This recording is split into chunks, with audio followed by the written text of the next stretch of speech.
ويضم لهذه النقطة البلاغ. طبعا ده سند هو قال كده، مكتوبة في الجرايد على لسانه انه بيتفاعل. ازاي يجي نقول النهارده بتاع ابو علي انت ما قلتش الحته دي؟ دي جديده. 1-0 في التقرير اللي قدمه يوم 25 مارس 2011. لا ده بيان جهاز على موقع. لا سوري في يوم 25 مارس 2011 دي من على بيان الجهاز. كلمه قالها رئيس الجهاز بيقول لك ايه: اذا نظرنا الى الواقع العملي نجد الدعم المستمر للجهاز المركزي للمحاسبات. قد يكون هناك دعم نشوفه من فخامه الرئيس شخصيا، ولولا دعم فخامه رئيس الجمهوريه ورعايته للجهاز ما تحقق للجهاز كل هذه الطفرات في السنوات الأخيرة، وما اكتسبت تقارير الجهاز هذه الفاعلية والمكانة العالية بين كافة الجهاز. النهاردة برضو هذا تناقض شديد قالوا قبل الثورة مع ما يقوله الآن، من إن كنت بدي تقاريري وما حدش بيلتفت إليها. هذا مخالفة صريحة بين القولين يسبو لمرحلة التضليل. وانا ارجو اللجنه القانونيه اللي بتضرب البلاغات دلوقتي صواريخ ارض جو للنائب العام ان تستند لهذه الكلمه.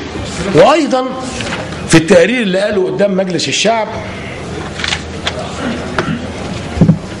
في اخر تقرير قاله قدام مجلس الشعب 2 مارس 2009 ان الحكومه الحاليه برئاسه الاستاذ الدكتور احمد نظيف رئيس مجلس الوزراء، والتي صدر قرار رئيس الجمهوريه بتشكيلها في 13 يوليو 2004، معلومه خطيره جدا لازم تكون في التقرير، قد حققت تحسنا ملحوظا ونموا واضحا في العديد من المجالات، ومن اهمها مش كلها، اهمها 21 انجازا. أنا بقى بعتبر إن دي عبقرية الخيال أن تجد لحكومة نظيف 21 إنجازا.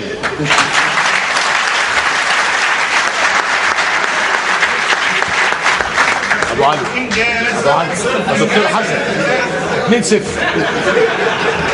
يا دكتور. إنجاز تلاقي حاجة. إنجاز.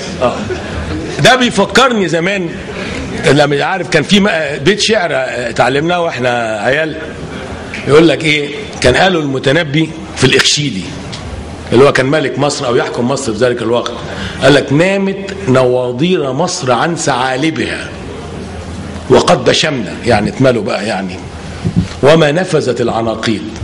انا كان نفسي المتنبي يحضر عشان يشوف ان العناقيد للاسف الشديد خلصت في ايدين على 12 سنه السابقه، غاز، بترول، اراضي، صناديق، كل قناه السويس، وكل ده في ايدين الجهاز المركزي للمحاسبات.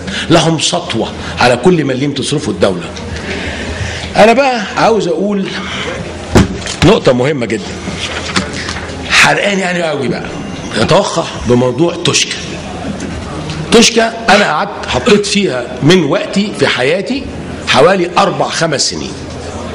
انا صممت المحطه الرئيسيه بتاعه توشكا انا ومكتبي طبعا، وصممت جزء من القناه النائله للميه اللي هي فوق الارض حوالي 18 كيلو، هي اصعب حته في القناه، وعملت بنيه اساسيه ل100,000 فدان ما تنفذتش. فتوشكا في عروقي، وعارف قد ايه اهميه هذا المشروع الذي ضل الطريق نظرا لسوء الاداره. ثم فوجئت بالسيد المستشار الملط في برنامج تلفزيوني يقول بالحرف الواحد ان تم اهدار 6 مليون جنيه 6 مليار جنيه في مشروع توشكا. انا عارف كل مصاريف توشكا بصفتي ان اشتغلت فيها من اول يوم، اول جسه انضربت في توشكا انا اللي عاملها. والاحتفاليه بتاعه افتتاح المحطه ما دعونيش طبعا كالعاده، فقعدت اعيط لوزير الري نفسي احضر النبي عشان اتفرج على مشروعي، فحطوني كده في الاخر مع الفنانين، وحطوا المهندسين الاجانب اللي ما عملوش حاجه بصراحه غير انهم اخذوا فلوس قدنا 100 مره قدام. بس دي نقطه سنويه، فانا اعرف مشروع توشكا كويس. ال6 مليار اللي بيقول عليهم اهدروا لا يمكن تصدر عن رئيس الجهاز المركزي للمحاسبات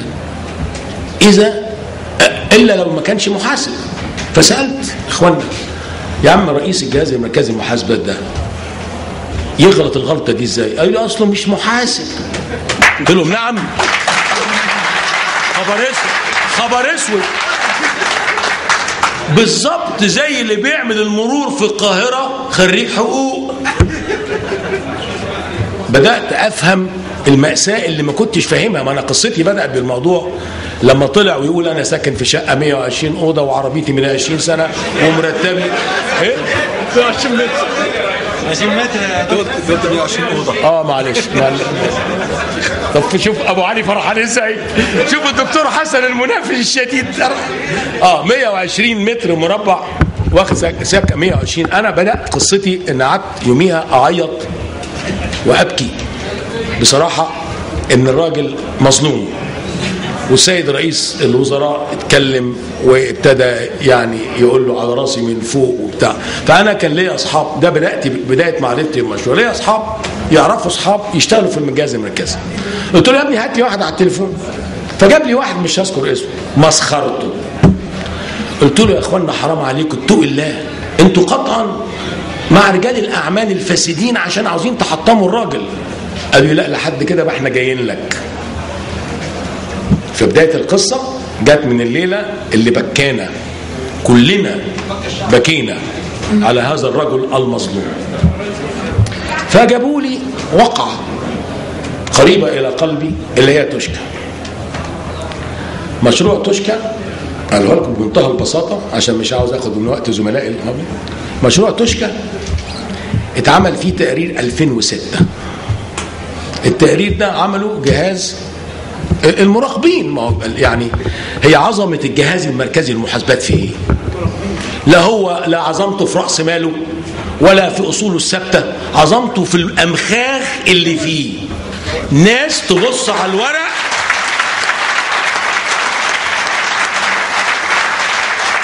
ناس يبصوا على الارقام والورق ويعرفوا الغلط فين بدون اسال صديق. لوحده المراقب ومعاه 2 بيقعدوا على الدسهات ويطلعوا. دي الخبره، خبره منقطعه النظير. في جهه اسمها مراقبه استصلاح الاراضي والمياه واستخداماتها، عملت تقرير 2006 عن توشكا. التقرير ده عملوه المراقبين الحسابيين الفنيين، لاحظوا رئيس الجهاز اللي هو مش محاسب. طيب اراه المفروض شغلته طالما مش محاسب ما يخشش في التقرير بكلمه واحده. مجرد انه يخش في تقرير عاملين مراقبين حسابيين ويعدلوا، هذا هو تزوير.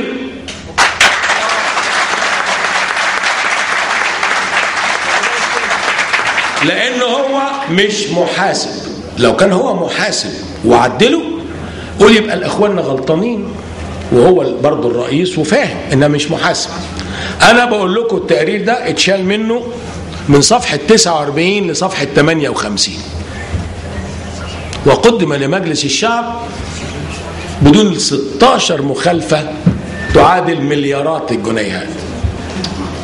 الواقعة دي هامة جدا، وانا ارجو السادة القانونيين اللي بيعملوا القضية ان يأخذوا تقرير توشكا بتاع 2006 اللي انا كنت فيها مهندس استشاري، ويتأكدوا ان التقرير اللي عمله مراقب الحسابات وقدمه للرئيس غير التقرير اللي اتقدم لمجلس الشعب. وقيس على ذلك احتكار الحديد لعز، المواد الأسمدة المسرطنة، القمح المسرطن. وقيس على ذلك مثلا أعمدة الكهرباء، أعمدة النور. موضوع أعمدة الكهرباء، مصر فيها مش عارف كم مليون عمود كهرباء، اللي بيدفع ثمن استهلاكهم المحليات. بعد دراسة منطقة معينة وجد ان في على الأقل نص المبلغ اللي بيدفع ما بيروحش للكهرباء، بيروح لحتت أخرى. فتم ضبطه في محافظة، طلب تعميمه لباقي المحافظات ولم يعمم. فأنا أطالب أيضا ده برضه هندسه، فانا يعني حاجه اعرفها عشان حاجات هندسيه. انا اطالب اللجنه القانونيه اللي بتعمل القضايا انها تبص الموضوع اعمده الكهرباء ويشوفوا ما حدث في احدى المحافظات وتم توفير 40% من فاتوره الكهرباء اللي بيدفعها المحليات لشركه توزيع الكهرباء، لماذا لم يعمم على باقي المحافظات؟ ايضا الصناديق قصص كتيرة جدا. أنا مش عاوز أقول أكتر من كده لأن أنا دلوقتي يعني عاوز أخلص عشان أدي فرصة للي حواليا، بس عاوز أقول نظرة للمستقبل. قانون الجهاز المركزي للمحاسبات قبل الثورة كان قانون فعال، كان بيحاسب الملك، ومرة الملك عمل مكالمة تليفونية.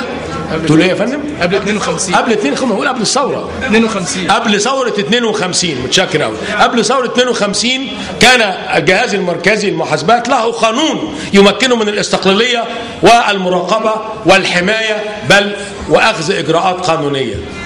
قعد القانون ده يعني لما انا اهاجم الملك وفي البرلمان، ولما الملك تدخل رئيس الجهاز في ذلك الوقت فضح الملك في البرلمان وقدم استقالته ومشي. كان هناك رجالا. هذا القانون تم تقصيص ريشه عشان يبقى زي عود الخاص، يبقى زي حاجه كده ما تجيبش نتيجه على عده تعديلات.